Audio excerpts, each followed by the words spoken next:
बसंत पंचमी है, भगवान देवाधिदेव महादेव का आज बसंती पुष्प से सरसों का जो फूल होता है 108 सरसों के पुष्प से भगवान शंकर का श्रृंगार किया जाता है या शिव को समर्पित किया जाता है।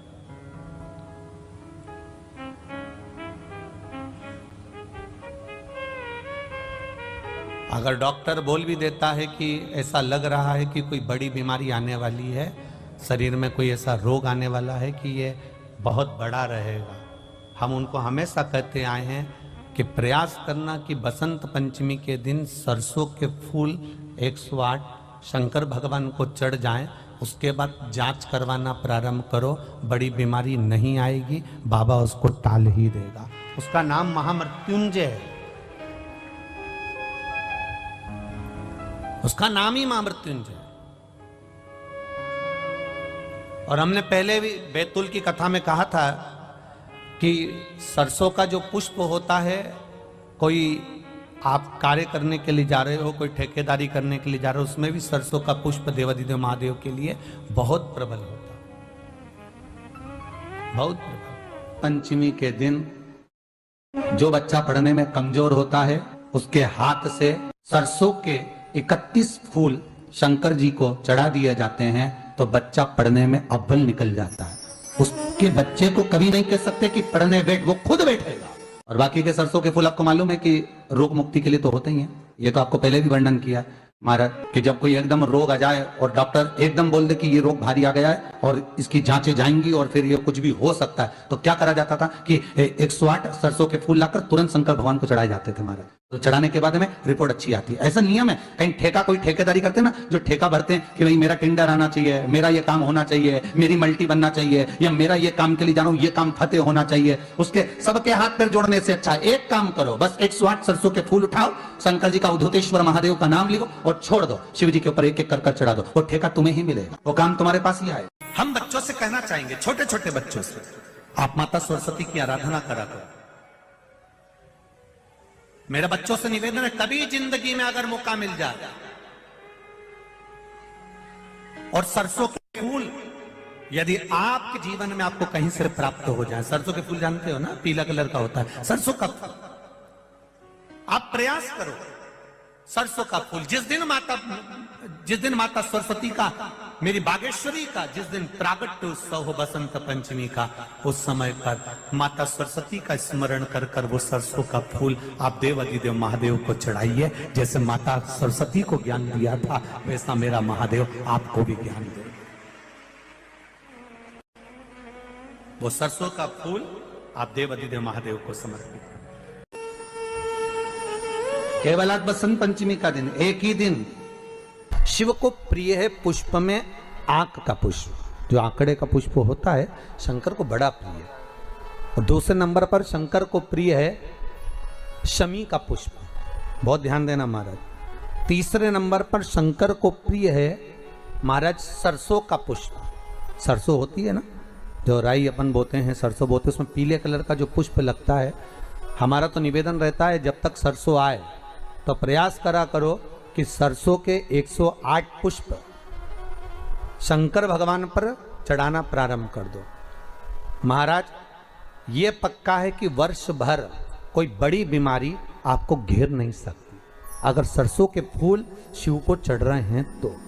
और प्रयास करना कि सरसों का जो पुष्प होता है, सरसों का जो फूल होता है महाराज, अगर कोई व्यक्ति को किडनी या लीवर से जुड़ी हुई कोई तकलीफ होती है या किसी व्यक्ति का एक्सीडेंट हो गया होता है और उसका कोई अंग रह गया हो, कोई शरीर का कोई भाग रह गया और वो काम नहीं कर रहा हो, जैसे किसी के पांव रह जाते हैं एक्सीडेंट के बाद, किसी का हाथ रह जाता है, या कोई अंग काम नहीं कर रहा हो, वहाँ ब्लड पहुँच नहीं रहा हो, वो जगह एकदम सुन्न हो गई हो, खाली पड़ गई हो, तो उसके लिए शिव महापुराण की कथा कहती है कि सरसों के पुष्प 11 शंकर जी के राइट भाग में, जहाँ शिव जी के गण दरवाजे के द्वारपाल मणिभद्र जिस जगह पर निवास करते हैं, कौन निवास करते हैं?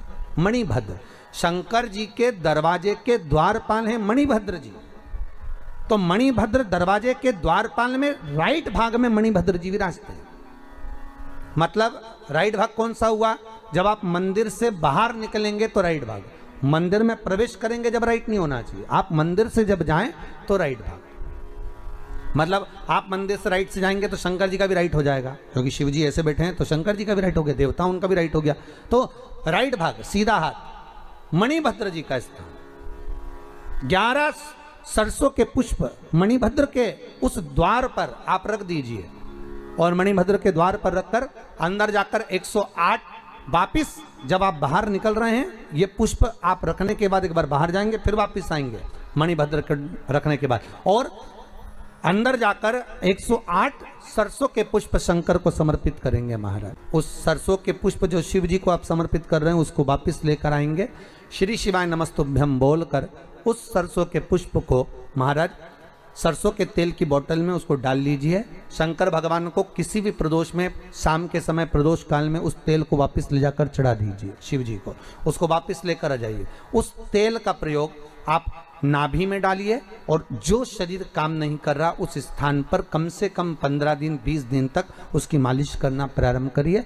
बाबा चाहेगा तो चलाने का प्रयास कर देगा, और वो अंग, वो शरीर काम करने लगेगा। मणिभद्र का स्मरण, श्री शिवाय नमस्तुभ्यम, सब बोलिए एक बार जमकर, श्री, अरे पहले बोल दिया, हमारे साथ तो बोलो, श्री शिवाय नमस्तुभ्यम। भगवान शिव के मंत्र का स्मरण कर कर करते सरसों का जो पुष्प है उसमें आनंद की अनुभूति है, आनंद की अनुभूति। सरस्वती जी का एक नाम शारदा है। क्या नाम है? जम के बोलिए जरा, शारदा। ये शारदा नाम कहां से पड़ गया? सरस्वती माता को शारदा नाम किसने दिया था? भाई नामकरण होता है तो हमारे यहाँ तो आज भी नियम है महाराज, ये बुआ कोई नाम बताती है, मामा जी कोई नाम बताते हैं, और दादाजी कुछ बोलते हैं, कोई बोलेगा टिक्कू, कोई बोलेगा पिक्कू, कोई बोलेगा कुछ, सबके नाम अपने अपने रहते हैं, कोई प्रेम से क्या बोलता है। तो सरस्वती का शारदा नाम किसने प्रदान किया था? माता सरस्वती को शारदा संबोधन किसने दिया था? माता सरस्वती को शारदा का संबोधन किस समय पर प्रदान किया गया था?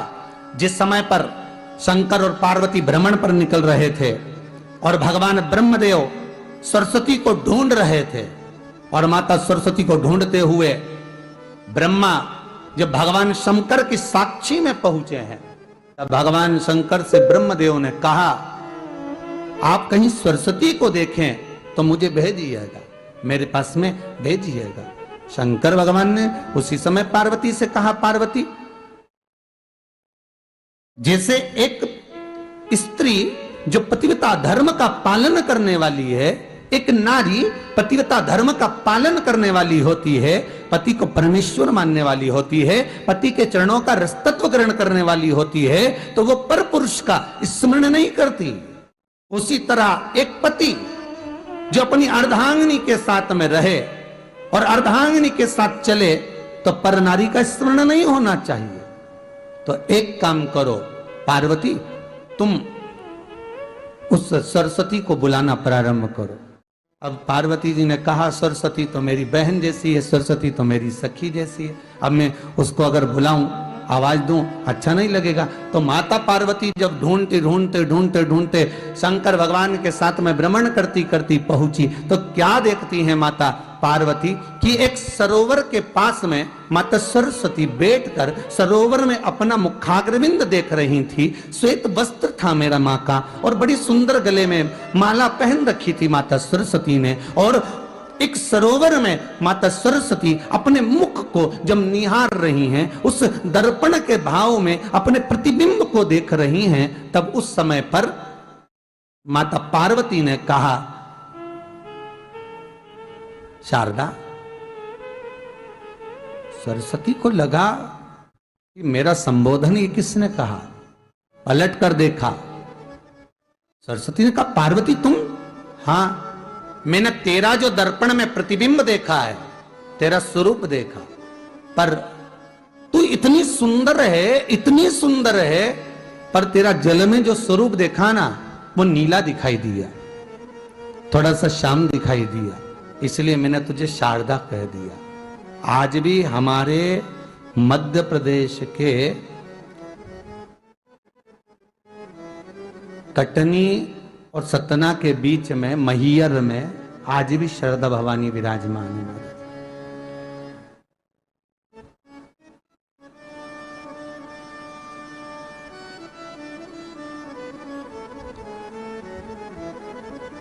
धार जिले में जाएंगे तो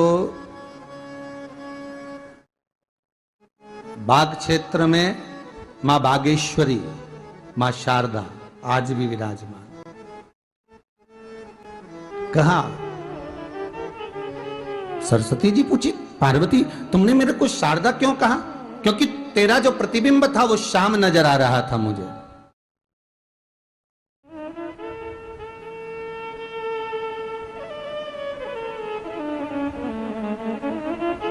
उस प्रतिबिंब को देखकर मैंने तुझे शारदा का संबोधन दिया। तुम्हें ब्रह्मा जी बुला रहे हैं। सरस्वती ने कहा, पार्वती मैया दीदी, आपने मुझे जो नाम दिया है, जगत के लोग, संसार के लोग मुझे इस नाम से जब पुकारेंगे तो ये शारदा, ये सरस्वती स्वयं उसके कंठ पर, उसके मस्तिष्क पर सदा विराजमान रहेगी, ये शारदा बनकर। इसलिए हमारे स्कूलों में, हमारे काव्य ग्रंथों में, हमारे जो कविगण रात्रि को जो काव्य पाठ करते हैं, कविता का स्मरण करते हैं, वो सरस्वती की वंदना नहीं करते, हे शारदे मां, शारदा की वंदना करते।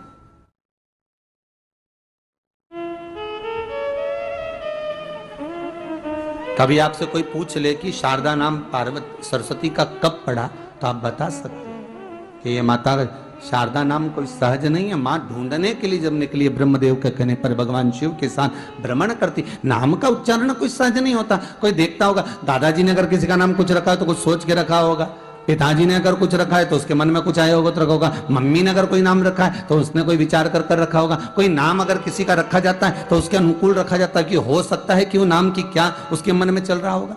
तो शारदा का संबोधन कोई सहज नहीं है। माता सरस्वती का एक नाम शारदा हुआ, इसलिए संबोधन में सरस्वती कम शारदे मां ज्यादा बोला जाता है। आप काव्य पाठ कर लो, नाम जाप कर लो, स्मरण कर लो।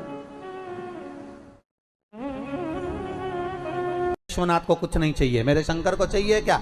अगर आपके जीवन में ऐसा लगे कि बहुत बड़ी बीमारी आ गई और आपके घर का व्यक्ति वेंटिलेटर पर पड़ा हुआ है, तो शमी के वृक्ष के फूल ले आओ 7, और शमी के वृक्ष के 7 फूल लाकर एक एक फूल शंकर भगवान को श्री शिवाय नमस्तुभ्यम कहकर उस व्यक्ति के लिए जो पड़ा हुआ है, अंतिम सांसें गिन रहा है, जिसको अटैक आ गया, अंतिम सांसों में जो गिन रहा है, उसके नाम से भगवान शंकर पर चढ़ाना प्रारंभ कर दो। मात्र 7 पुष्प, उस शमी के वृक्ष के 7 पुष्प आप शिव को समर्पित करिए, उसका नाम और गोत्र बोलकर, और भगवान शंकर का मूल मंत्र श्री शिवाय, जम के बोलिए श्री शिवाय नमस्तुभ्यम बोलकर एक एक शमी का फूल शंकर पर चढ़ाना प्रारंभ कर दो।